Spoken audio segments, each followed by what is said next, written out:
I just started scrambling. I was like, oh, I'm just headed to Little Palestine to get some Palestinian food. They're all like, there is no Little Palestine. And if you ask Jews, there's also no Big Palestine.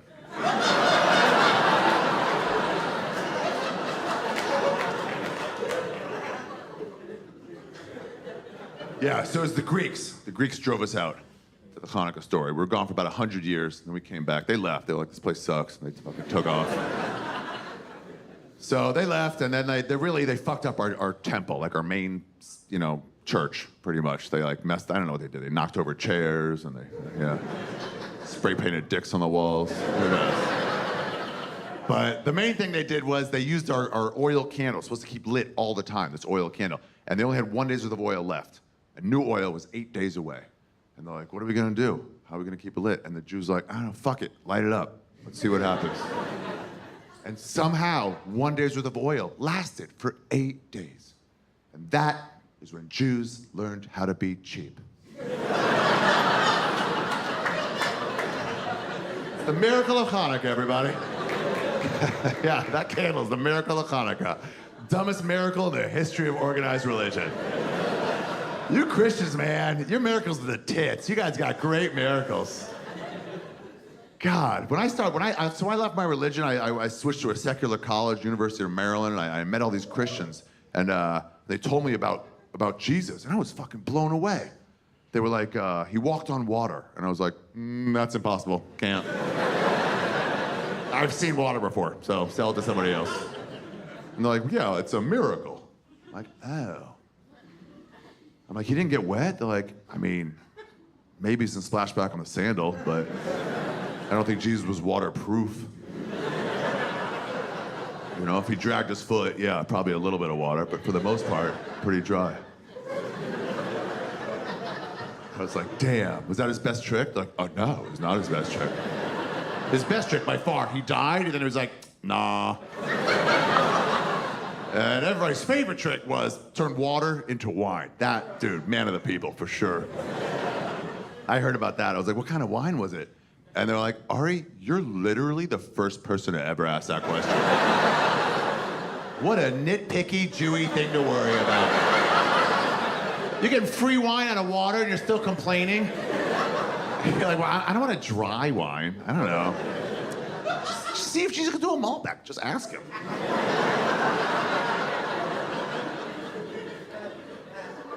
But then they're like, what about you, Ari? What's the Jews' big miracle for the holidays? I'm like, oh, okay, well, we had this candle, and it lasted hella long. Yeah, our miracles are more like you had to be there miracles. Yeah. People came into the synagogue, and 2 days later, it's like, is that fucking candle still going?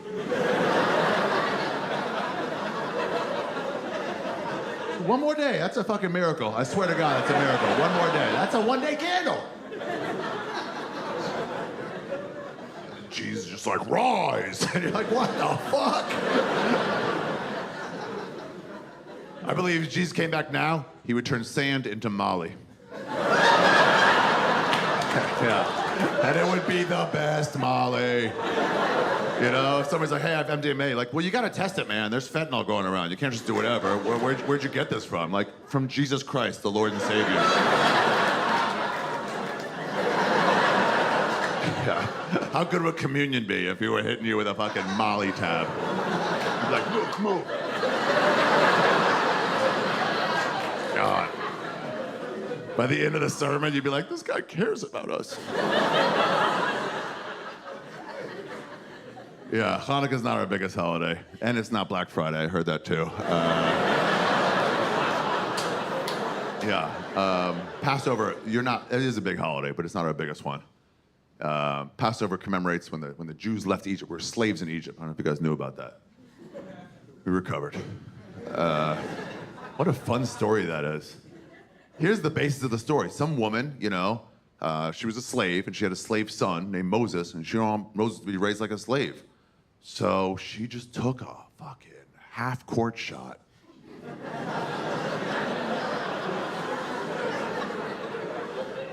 She was like, I don't know, I'm gonna think outside the box here. How about we just chuck it in a river? We'll put it in a little basket. and we'll throw it into the crocodile-infested Nile River and hope for the best. And man, she swished it. Baby did not get eaten by crocodiles or tip over. It went right to the pharaoh's daughter. The pharaoh's daughter, the king's daughter, was like, oh, I love, you know how chicks are around babies. She's like, I love a baby. Oh, I want a baby. So she raised it like it was her own. She raised this Moses. I don't know how he knew his original name, but same name. And coincidence, lucky coincidence on that. Eventually, he was 19, 20 years old, went to his grandfather, the pharaoh, the king, and he was like, hey, motherfucker, I got news for you. I want your grandson. And the pharaoh was like, yeah, my daughter was never pregnant. We know she didn't ever do that. Plus, you're balding with glasses, so I think you came from Slave Island over there. That's my favorite part of the story. The Jews were slaves in Egypt. Egypt was a superpower, and their labor force, their manual labor force, was the weakest, most complaining people in the world. I mean, there's nobody softer than Jews. I think the pyramid's supposed to be houses, and the Jews are like, it's too hot, just pile it up. What a terrible, terrible choice for slave. And by the way, Egypt is in Africa. Like, there's better options out there.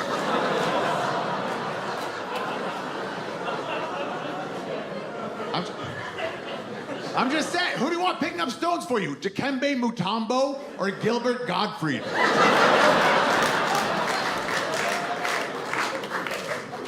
You chose wrong, Egypt. That's why your country's falling apart right now.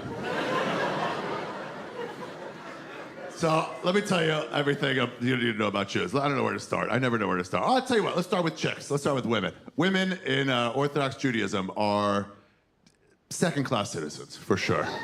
Yeah, you're not a full part of the religion. But, by the way, I can feel you turning on me. I didn't make any of this up, okay? Don't blame me. I do agree with all of it, but I did not make any of this up. It's better than a lot of religions. Like, you can't beat your wife in Judaism, but if you do beat your wife, they'll be like, don't do that.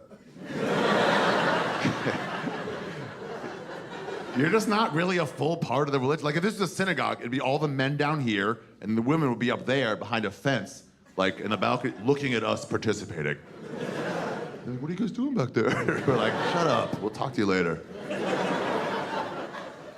So there's all these laws associated with being a woman, especially a married woman. If you're a married woman in Judaism and you're on your period, you're considered unclean.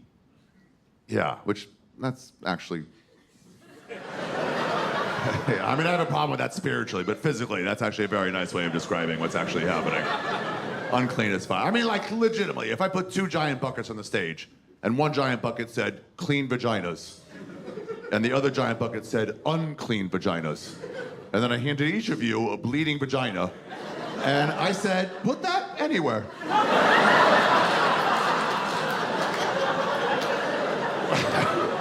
Which bucket do we all know would be overflowing with vaginas?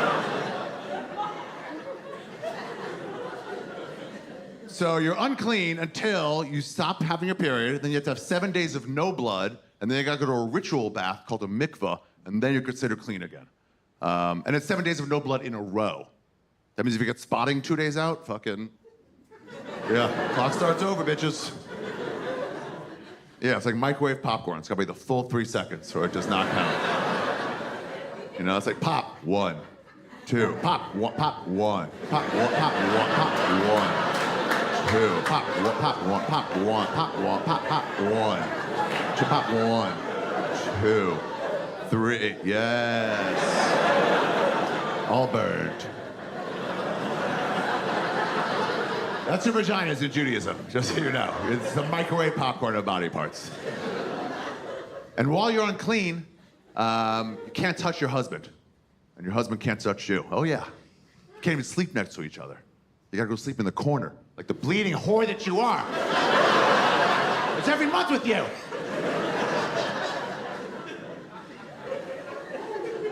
So this law, it's called Nida. This is the reason. Sociologically, this is the reason that Orthodox Jews have large families. It's not only so you can fill up our minivans. There's another reason for it. It boils down to this. How long do periods last? What do periods go for these days? 5 days, okay. She's heavily disagreeing with you in the back. So what do you think it is? 7, said the mansplainer?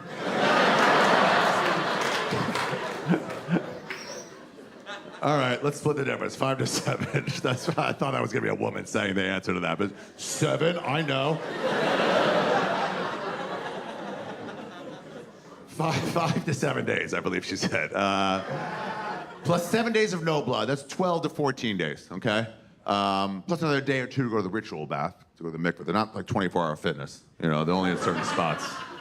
So now we're talking about right around 13 to 15 days after you start your period is the first time you're allowed to touch your husband.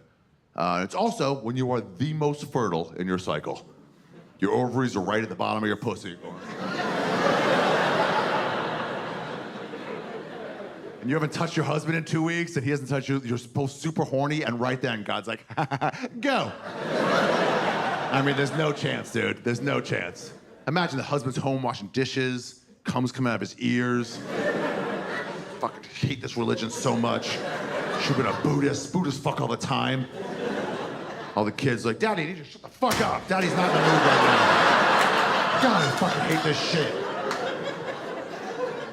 You can beat your kids in Judaism, just so you know. That is allowed. You can't beat your wife, but you can beat your children. And right then, the woman walks through the door, you know, the guy's all cranky, just fucking pent up. And he's just like, where have you been? And she's like, ritual bath. And he's like, oh yeah? Why don't you go get that sheet with the hole in it?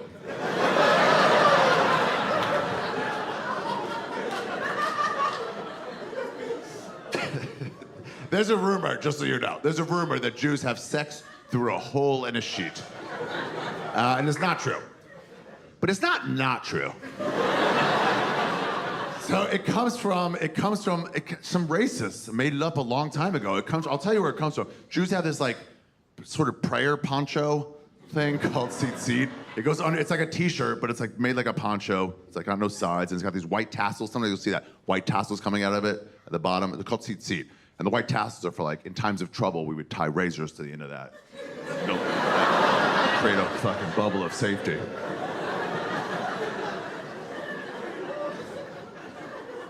But anyway, I guess some lady was like washing the family's tzitzit and she was hanging them up to dry, and some racists walked by. And dude, say what you want about racists. They're not the best people in the world, but they are very creative. Some of them walked by and they saw one hanging up and they were like, I bet they fucked through that.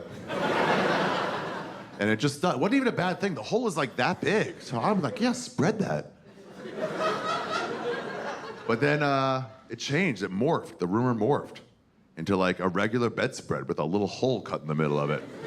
And here's how strong the rumor was. I thought it was true. Up until legitimately 2 years ago.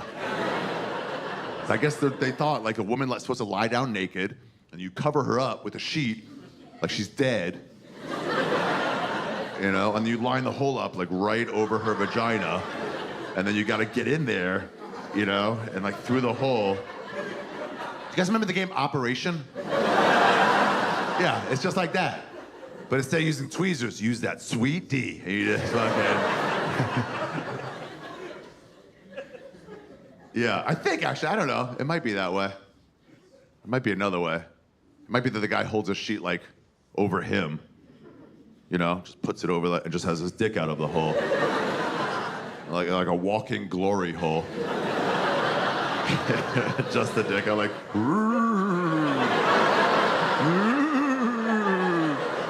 ghost dick, booner. I don't know. I always thought it was the former, but it might be the latter. Yeah, oh, sorry. For the non-Jews, for the goys. Former and latter means first and second. The reason for the sheet that I always thought was twofold. I thought it was just because these are like super religious people, super pious people, and they're studying the Torah and the Talmud, which is like the Gemara, all day, and they don't want to be distracted, you know? Anybody with a wife or a girlfriend, you know, you think about her naked sometimes. So they're like, to combat that, they're just like, cover